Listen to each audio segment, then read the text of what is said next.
How's it going, guys? So dragon lizards are some of the most popular pet reptiles here in Australia, and I can see why. There's so many unique, amazing species we have here to choose from, and they're quite easy to care for. They make really good pets. But one of the most common questions you see about these dragons is, how do you sex them?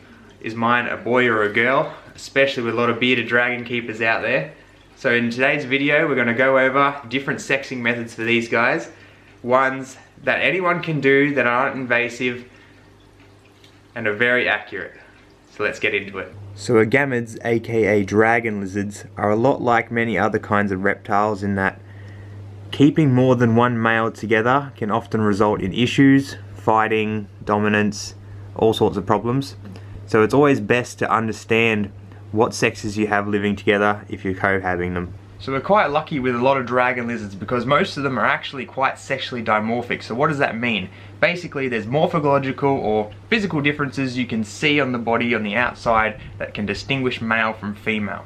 So an example of some of these differences might be the coloration of some of these animals. I know a lot of the Tonophorus dragons are quite dimorphic in their colors, being that males will have nice, bright, intense colors and females can be quite drab looking.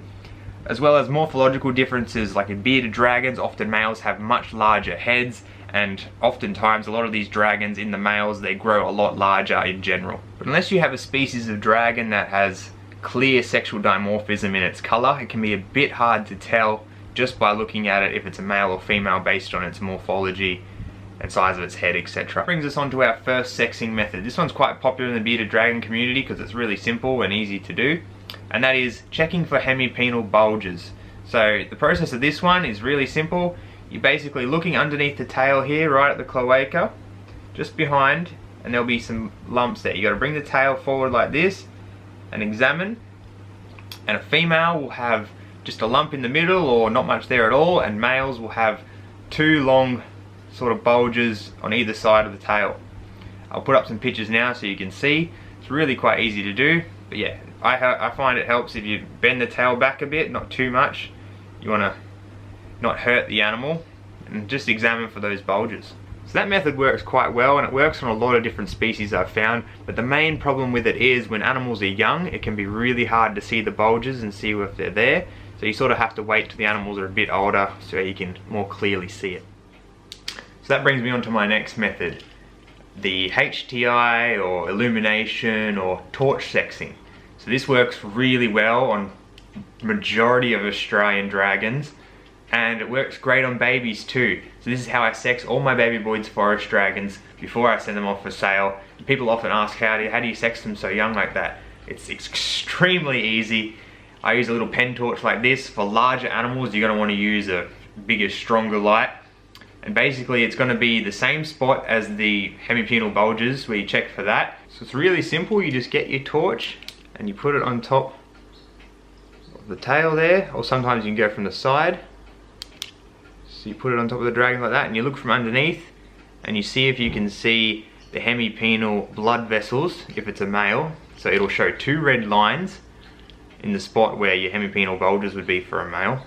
And then if it's a female, you might see one red spot up near the cloaca or right in the middle, or otherwise you'll see nothing at all, just shine through clear. So I'll show you up close the process I use for sexing young Boyds. I usually get them in my hand like this and get it so their sort of legs are out of the way like that. Then I'll come in from the side like that with the light, and then I can look from like over the top. Let's see if I can move this. I'll look from over the top like that. It'll focus, and go in from the side like that and shine it through. Obviously you want to do this in a dark room so you can get a much better look through and you can actually see properly without any other light getting in the way. And yeah, it's really as simple as that. So here's my male Boyd's forest dragon. I'm going to show you how it looks through there. Hopefully you can see those two red bulges.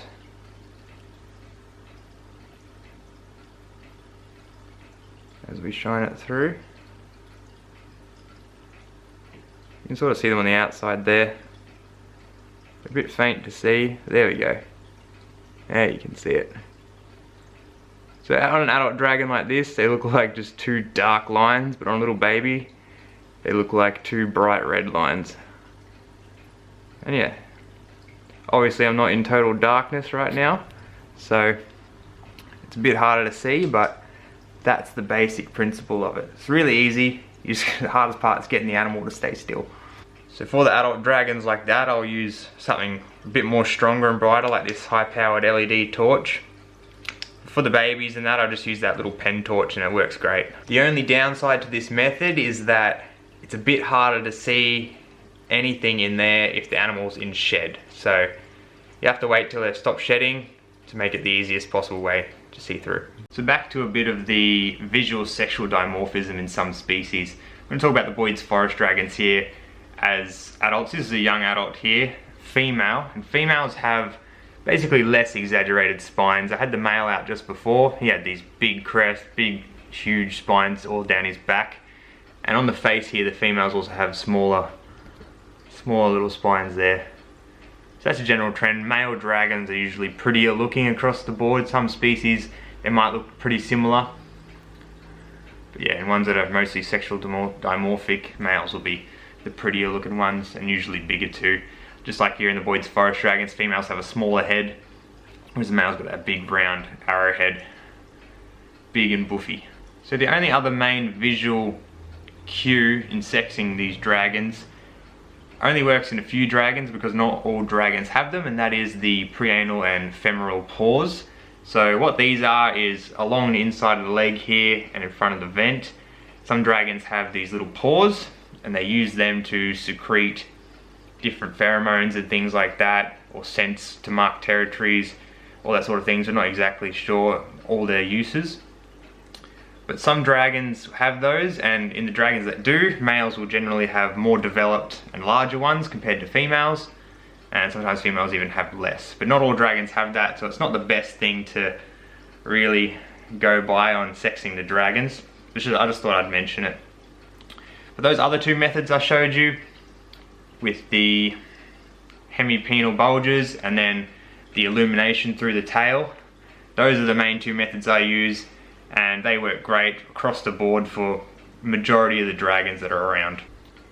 So I hope you found this video useful and helpful. Hopefully if you were wondering what sex your dragon is at home, you can now try out some of these and see what you find. Like I mentioned before, these ones are the easy ones that can be done by anyone. There's obviously other methods like probing and popping and stuff like that, but I don't think majority of people would be comfortable and feel safe doing that. So these are the easiest methods. I think they work great, and they should be enough to help you find out what your dragon is, and then you can go forward from there. So thanks for watching. I hope you found this video helpful, guys. Let me know in the comments below what kind of dragon you have and if you've tried these and what result you got. Otherwise, if you have any other sexing questions or any other questions relating to Australian reptiles or any other reptile for that matter, leave it in the comments below and I'll see you next time.